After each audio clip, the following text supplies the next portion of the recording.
sawmill. He tried to keep his newfound fortune a secret, but the rumor spread and people from the east started flocking to San Francisco. To travel to San Francisco, where the majority of the gold was located, people who wanted to mine would take one of these three dangerous routes.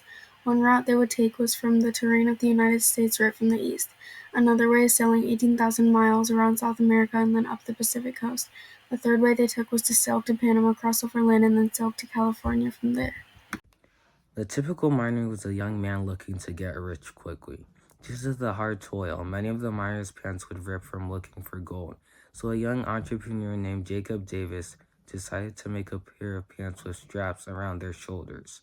He thought the overalls would be stolen and made by someone else, so he asked Levi Strauss to use his idea and give him credit, using them in his company. There were also harsh working conditions, which contained fatigue, malnutrition, and disease. These factors were detrimental to the miners' health. Also, in the mining camps, there were also many conflicts and disputes, with people being killed in duels and murders. The Chinese were more patient and they received more gold than many of the miners. They would work in the places where the miners, who thought that there was no gold, had already dug and found gold, instead of the 49ers.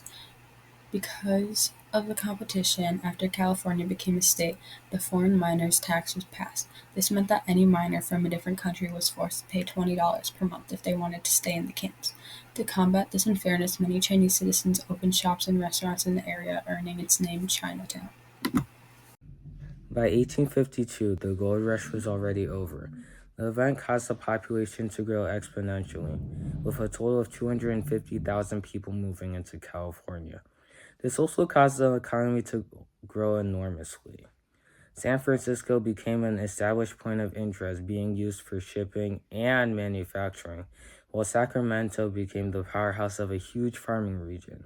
All in all, at the end of the gold rush, few 49ers became rich, with the rest only finding gold flakes or making less money than they spent to come.